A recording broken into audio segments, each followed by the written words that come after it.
Hola, ¿qué tal? ¿Cómo les va? Bienvenidos. Nuevo programa de Hablemos Claro, este espacio en el cual durante media hora dialogamos con los protagonistas de nuestra historia, de nuestra vida cotidiana, en diferentes campos, en diferentes ámbitos.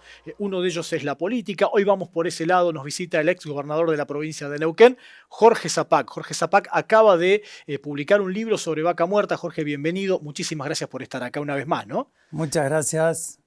¿Cómo están ustedes? Gracias, Nicolás, por esta oportunidad de estar aquí en Hablemos Claro, para hablar claro sobre Vaca Muerta y sobre la provincia de Neuquén. Cuéntenos acerca de esta publicación. La última vez que vino nos había dicho, estoy escribiendo dos cosas. Por un lado, una historia de la familia y por otro lado, un libro sobre Vaca Muerta, que es lo que tenemos acá ahora, ¿no? Sí, la historia de la familia va a esperar un poco. Terminamos con este libro, el libro de Vaca Muerta, Tesoro y Faro para la Argentina. Lo que quisimos aquí es descubrir o revelar las vivencias que me tocaron personalmente como gobernador de la provincia, 8 años, del 2007 al 2015, y mostrar cómo fueron esas vivencias desde la perspectiva, obviamente, que yo viví. Tesoro porque es una riqueza enorme en el subsuelo, a 3.000 metros de profundidad, 30.000 kilómetros cuadrados de superficie de Neuquén, que tiene 94.000 kilómetros cuadrados. Y el milagro, ¿no? Que de una piedra se pueda sacar gas y petróleo como si fuera la piedra filosofal de los alquimistas. ¿Qué recuerda de cuando, como gobernador, escucha por primera vez Vaca Muerta? ¿Cómo fue aquel momento? Cuando ya estaba electo gobernador en el 2007, fuimos a Calgary, a la provincia de Alberta, en Canadá, invitados por la Embajada de Canadá, a tratar de atraer inversores. Y allá fueron muy claros con nosotros. Nos dijeron, mire, nosotros ir a invertir a Argentina en las condiciones macroeconómicas, el precio del barril en $42, el precio del gas en menos de $1, no lo piense, no va a ser así. Tampoco piense que en Texas va a encontrar eco a sus expectativas. Pero sí se puede llevar de aquí, de América del Norte, Canadá y de Estados Unidos, conocimientos. ¿Y cuáles conocimientos? Bueno, estamos sacando el gas y el petróleo de una roca, de un fondo de mar antiguo, y nosotros creemos que en Neuquén puede haber lo mismo. Si se queda unos días acá en Alberta, podemos hablar del tema, pero cómo no. Así que nos quedamos unos días, estaba acompañado por Lola, que está acá presente, era mi traductora, y realmente era revelador para mí. O sea, era un descubrimiento. Seguramente algún especialista por allí en Argentina podría estar al tanto del tema, pero era muy bueno que un gobernante tuviera información de primera mano. Yo creo que nos bajaron muchísima información que bajada, ahora yo lo veo a la distancia en el tiempo, a alguien que tiene que tomar decisiones en una provincia donde no alcanzaban los ingresos para cubrir los egresos, eran 1.300 millones de dólares de gastos y apenas teníamos 1.000 millones de dólares de ingresos. Hoy el presupuesto provincial es de 5.000 millones de dólares. Quiere decir que Vaca Muerta vimos que podía representar una expectativa importante para mejorar los ingresos de la provincia. Cuando me tocó asumir en el 10 de diciembre del 2007, en el discurso incorporé el tema, y el 1 de marzo, cuando iniciamos las sesiones legislativas del 2008, también incorporamos en el discurso el tema de las arenas compactas y de los recursos no convencionales más que de Vaca Muerta. Y todos pensaban que había una especie de locura o locura de la minería en mi persona, porque hablar de una piedra y que de una piedra íbamos a sacar gas y líquido y petróleo parecía totalmente una fantasía. Y yo recuerdo, ya que habla de los discursos, recuerdo haberlo escuchado en algún discurso hablar de Neuquén Faro del Mundo también, a propósito de lo de Faro del libro, ¿no? La palabra faro me impactó mucho en una profecía de Solari Parravicini. Lo mencionó en un discurso. Una psicografía del año 1942 que decía Neuquén, faro de faros, Neuquén, faro del mundo. O sea, yo decía, ¿pero a qué se estará refiriendo Parravicini, no? Y Parravicini, cuando dice Neuquén, faro de faros, dibuja a la provincia de Neuquén en forma tridimensional con las capas geológicas con una perforación en el centro norte de la provincia. Mirá. Y pone las palabras mar, mundo, minas, copa, hue. El mar, para mí, Océano Pacífico, que entró a Neuquén y no estaba la cordillera de los Andes, volvió. Y cuando vuelve deja una roca arcillosa impregnada en flora y fauna marina, que ese va a ser el futuro hidrocarburo. Minas, es una roca, no es petróleo tradicional. Esto es minería, porque la perforación horizontal que se hace en la roca, eso es minería. Por más que los petroleros digan que esa actividad petrolera obviamente está incorporada. Después mundo, bueno, se está exportando como nunca desde Neuquén al mundo gas y petróleo que vienen en la transición energética a cumplir una misión porque el carbón contamina el doble que el gas y el 50% más que el petróleo. Entonces, esto también tiene un impacto en la transición energética y en esta guerra también de Medio Oriente ahora, Vaca Muerta toma un realce. Y luego copa y hue, copa quiere decir agua con olor y hue lugar.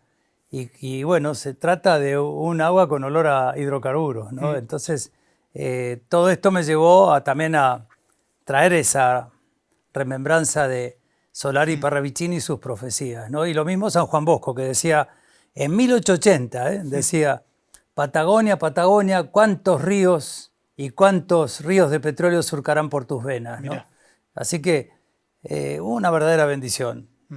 ¿Imaginaba este presente de Vaca Muerta? ¿Imaginaba algo más, algo menos cuando usted era gobernador? ¿Cómo imaginaba en aquel entonces el futuro, casi 20, 15, 10 años después? ¿Y cómo es ahora, cómo lo ve ahora? Lo que imaginábamos en aquel momento y cuando hicimos el discurso el 1 de marzo del 2007 era la declinación del convencional. Producíamos 110.000 barriles y pasábamos a 20.000. Hoy estamos en 20.000 barriles, así que imaginábamos bien. Eran proyecciones de los ingenieros y de los geólogos.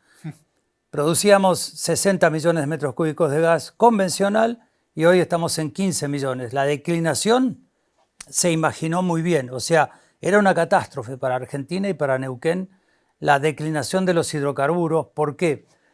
Porque gran parte del presupuesto provincial se nutre de las regalías y además porque la energía está presente en todo. Hoy la matriz energética de Argentina, es decir, de dónde se produce la energía, está cubierta por el gas y por el petróleo en un 85%. Solo el 15% restante es el resto de las energías, la solar, la eólica, la hidráulica. Entonces, en el mundo lo mismo, el 85% depende del gas, del petróleo y del carbón. Una tercera parte de la matriz energética es carbón. China e India están en el 50-60%, Alemania e Inglaterra están en el 30% de uso de carbón. Sudáfrica en el 95%, ¿no? Entonces, si imaginábamos que íbamos a estar hoy en 600.000 barriles por día y todos de Vaca Muerta casi, menos esos 20.000, y que íbamos a estar en 100 millones de metros cúbicos de gas por día y todos de Vaca Muerta, menos, repito, esos 15, 20 millones de metros cúbicos, y era inimaginable. Y hoy pensar que en el 2030 vamos a estar en el doble y que en el 2030 Argentina va a exportar, va a tener una matriz, una balanza de pagos energética del orden de los 30.000 millones de dólares positiva, es un verdadero milagro, Nicolás. Es algo que Dios nos ha regalado, la naturaleza nos ha regalado. Por supuesto que no es soplar y hacer botellas y no es pensar que todo el conurbano bonaerense se puede trasladar a la provincia de Neuquén a trabajar, porque cuidado con ese discurso que he escuchado en algunos funcionarios nacionales, hablar que Neuquén puede absorber mano de obra. Nosotros primero, trabajo para los neuquinos, primero para nuestras empresas, para el compre neuquino, creo que eso es muy importante como licencia social, saber que nuestros recursos sirven para el desarrollo y el progreso de los que nacieron en Neuquén y de los que vinieron a vivir a Neuquén, y de los que vengan a vivir a Neuquén, pero con un trabajo formal y organizado, porque si no podemos tener problemas porque Neuquén creció de 400.000 habitantes a 850.000 habitantes en 20 años. Su PBI creció en los últimos 10 años, el Producto Bruto Interno de Neuquén, el 92% en 10 años. Son tasas chinas, o sea, es al 9% anual. Todo fruto del gas, del petróleo, que mueve además el turismo y mueve distintos aspectos de la economía neuquina. Pero hay que diversificar y hay que tratar de industrializar en origen también. ¿Recibió muchas presiones durante su gobierno de gente de afuera para ocupar esos lugares de vaca muerta? ¿Y cómo lo ve ahora eso, ¿no? Eso del trabajo neuquino, el que venga gente de afuera. Hoy lo vemos todos los días en gente en situación de calle, gente que viene con falsas promesas. ¿Qué se puede hacer también para, no sé si frenar, pero controlar esa situación, ¿no? Cuando uno forma parte de una nación como Neuquén, donde la provincia crece al 90% y el país crece solamente un 2%, significa un problema. Y una tensión, cuidado, ¿no? La nación tiene que crecer. No basta con arreglar los problemas macroeconómicos. No basta con arreglar el problema de la inflación, que todavía falta y mucho. Pero hay que crear en la microeconomía empresas. Y creo que si hacemos apertura al mundo, no tiene que ser ingenua, hay que hacer una apertura inteligente. No podemos competir con los chinos de igual a igual, porque ellos arrancan en el metro número 50 y nosotros en el metro número 0 para correr 100 metros. Entonces, cuidado con la ingenuidad de creer que la libertad significa libre competencia con cualquiera. No, cuidado, porque si a mí me suben a un ring contra Mike Tyson, y obviamente que no tengo chances. Entonces ahí es donde hay que tener la presencia del Estado cuidando. Yo no hablo de un proteccionismo absurdo ni prebendario, hablo de proteger las fuentes de trabajo, y si nosotros podemos consumir productos o servicios que se hacen en el país, tengamos cuidado con la licencia social.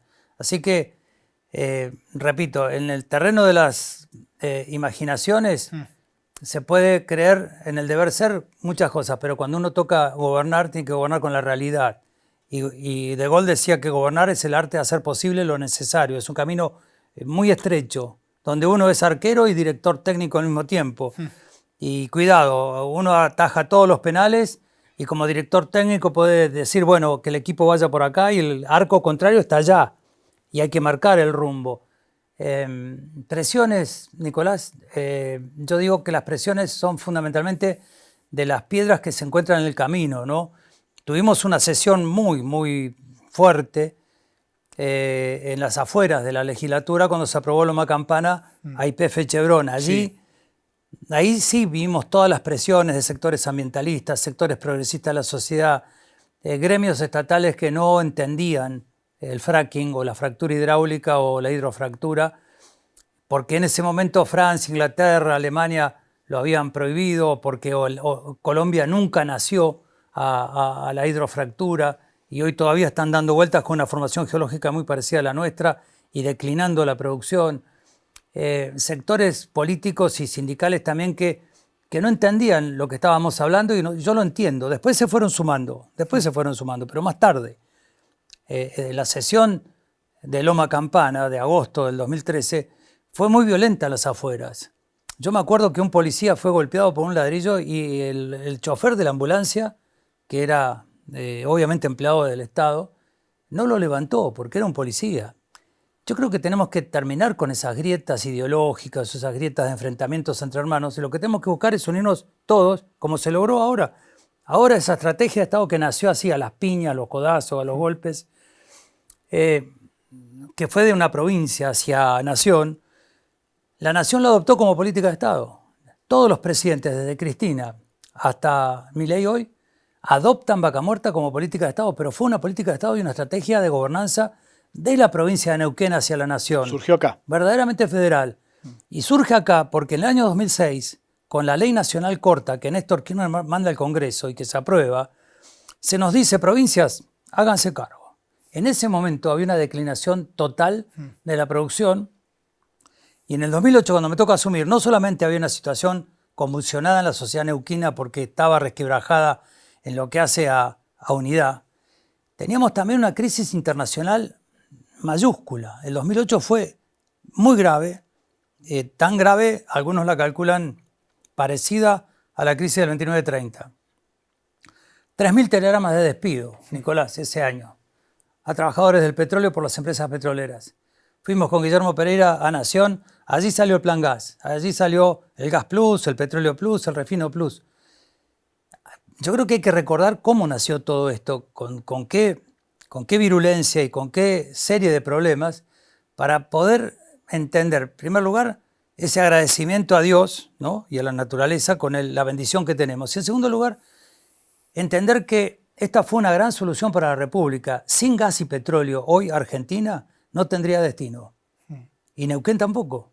Entonces, con Vaca Muerta adquiere un destino y una relevancia, acompañado por el turismo, la minería, la sociedad del conocimiento, todo lo que tiene que ver con la agroindustria y con los alimentos. Podemos salir adelante y tener un país como el que soñaron nuestros próceres, ¿no? Cortito, ¿debería ser la insignia de Neuquén, si es que ya no lo es, Vaca Muerta para los próximos años?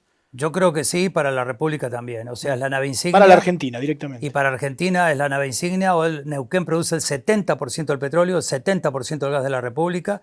Eso nos permitió tener soberanía energética, autoabastecimiento y saldos exportables que representaron salir de los 5.000 millones de dólares deficitarios del 2022 a tener 7.500 millones de dólares superavitarios en el 2025. El 2026 va a ser superior todavía porque los precios mejoraron por la guerra lamentable y dramática de Medio Oriente, ¿no? Jorge, hacemos una breve pausa y ya seguimos hablando. Estamos con Jorge Zapaca aquí en Hablemos Claro.